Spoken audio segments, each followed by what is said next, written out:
Principle 1.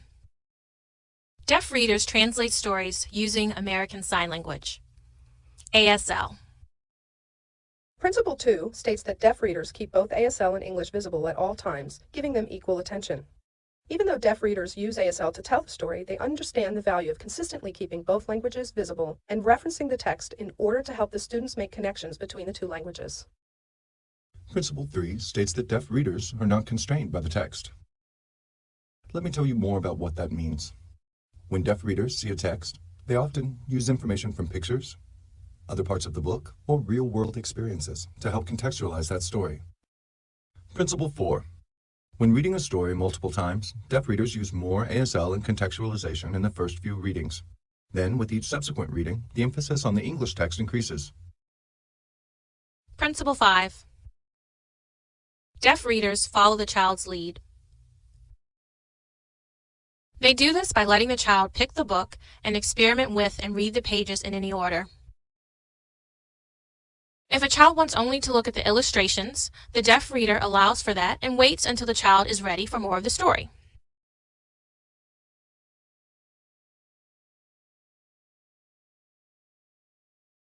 Principle 6. Deaf readers make implied or embedded information explicit. Let me explain. English text often implies meaning rather than stating it directly. When this happens, the deaf reader knows to take this hidden information and bring it to the forefront. Principle 7. Deaf readers adjust their sign placement to fit the story. This strategy of variation is used to keep the interest of the child. Principle 8. Deaf readers adjust their signing style to fit the story. Research shows that deaf readers and parents utilize sign variation to show character and to get and keep the child's attention. Principle 9. Deaf readers connect concepts in the story to the real world. Talking with children about things that they have already experienced is always helpful in making connections to the story. Principle 10. Deaf readers use attention maintenance strategies. Any story time has its share of distractions, and it is sometimes difficult to get and keep the attention of a child. Some of the things that deaf readers do to address this is to give a gentle nudge with a hand or an elbow to guide the child's eyes back to the book. Or they may move the book into the visual field of the child and then move it back to resume the story. Principle 11. Deaf readers use eye gaze to elicit participation. This principle is important. If you share a story with your head buried in a book, you will not be able to hold the attention of a child. Principle 12. Deaf readers engage in role play to extend concepts. Here are some examples. Occasionally, during story time, a teacher will notice that students are struggling to understand. This is a good time for the teacher to use role play. She or he can choose to dress and act like a character or animal in the story. Principle 13. Deaf readers use ASL variations to sign repetitive English phrases. Principle 14. Deaf readers must provide a positive and reinforcing environment. Reading is supposed to be fun. It also involves creating meaning by making connections between the text in the book and ASL. Principle 15, and the last principle. Deaf readers expect the child to become literate. We know that this expectation has an indirect positive impact. If the adult or reader harbors the expectation that the child is not able to become literate, the child will sense and internalize those expectations of failure. Conversely, when a child sees or senses that strong positive attitude about reading and learning to read, he or she responds accordingly. No matter how we may try to remedy the situation, once the attitude of "I can't" sets in, it is very difficult to overcome. With that, we see how critical it is that adult readers bring a positive can-do attitude to reading so that our children will become fully literate. Hi everyone, I'm Adriana Nefis. I'm the coordinator for Shared Reading Saturday.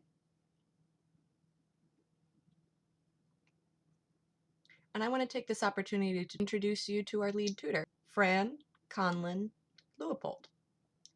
Her sign name is Fran, like this.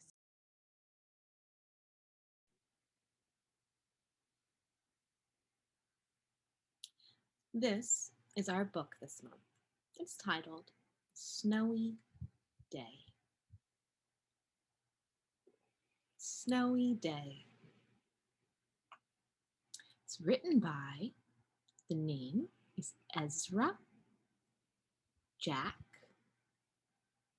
Keats. What happened? One morning, it was cold. It was winter. Brr. A boy named Peter woke up. He spied out the window and saw what? Snow. A big hill of snow. Wow. Overnight, it snowed and snowed. Now, big mounds of snow. So what did he do? He had breakfast. When it was done, he got ready. He put on his jacket, his boot, his hat, his gloves, and went outside. He saw a big pile of snow. The snow was plowed. It was a lot. The boy, what did he do? He walked. Stamp, stomp, smush. Then he walked like this, with his toes pointed out. And then he walked with his toes pointing in. Fun. More walking. What did he do? He thought, why not make two lines? So he dragged his feet, pushed them forward, push, push. Pretty cool. He enjoyed it.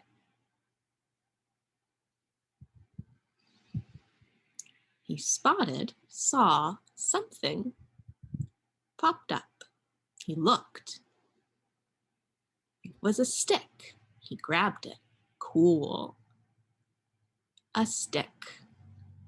He held it in his fist, and he wanted to play with the stick. What happened? The stick, he thought, what can I do with this? He dragged it in the snow and made a new line with the stick. Made a line. Cool.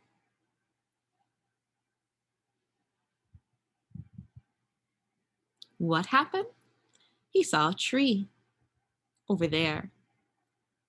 The tree had a lot of snow all on its branches. The boy thought and pondered. He said, I know what to do. My stick can whack, whack, whack, whack the tree. So he hit the tree with the stick. And when he did that, what happened? The snow fell off in clumps. And one of those clumps landed on his head, on the boy's head. Next, what happened? The boy, Peter, what did he do?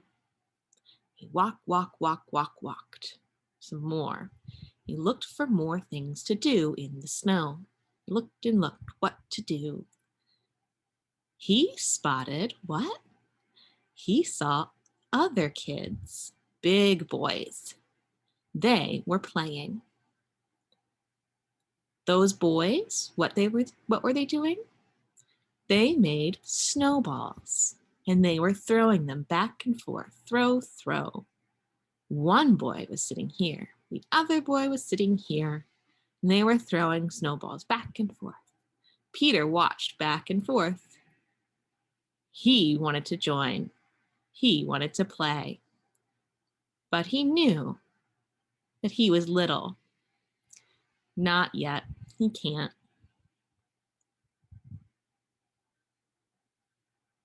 And he kept on going. Walk, walk, walk. Some more. He decided what to do. Why not build a snowman? Gathered up all of the snow he needed, shaped it into a snowman. He added a smile. Then what did he do?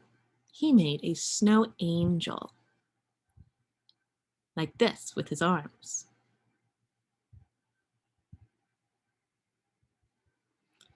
He thought and pondered, now I'm going to climb, climb, climb the mound of snow. Climb, climb, climb. I'm going to pretend I'm a mountain climber. Climb, climb, climb, climb to the tippy top.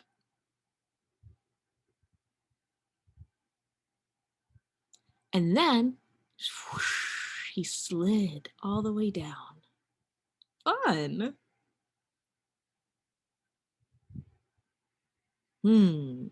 Grabbed some snow, smushed it all into a ball.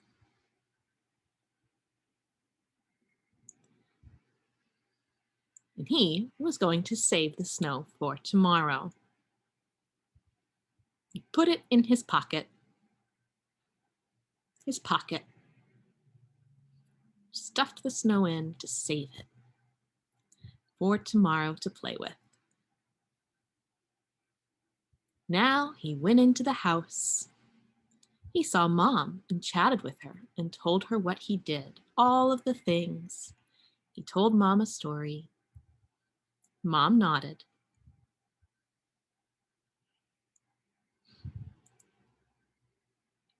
And then his socks were wet.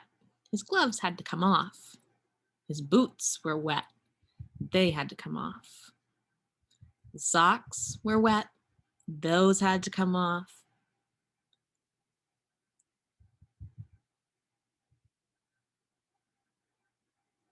Now he's in the tub, having a bath. Peter got into the tub and thought and thought and thought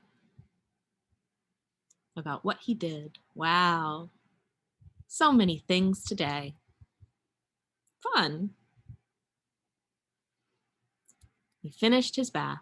He finished soon his bed. He wanted to see his snowball. He wanted to check on it. He wanted to see. He walked over, grabbed his coat, went into his pocket.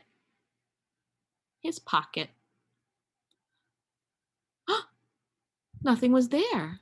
The snowball is gone. Where did it go? It's gone.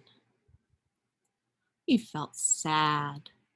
Ooh, sad. It's all gone. Time for bed. Got into bed. Fell asleep and dreamed. What did he dream about? Maybe the sun. He dreamed snow melted, went all away and melted, all gone. But what happened the next morning? He woke up and again he looked out the window and was thrilled and excited. There was snow. It was still there. Yay! Also, what happened? There was more snow coming down. Snow coming down. So exciting. His dream did not come true. He was thrilled and excited. He went out again to play. He had his breakfast, and when it was done, he played again. His friends over there, he waved and said, "Come on, let's go together. Come with me." Come on. And the two of them walked.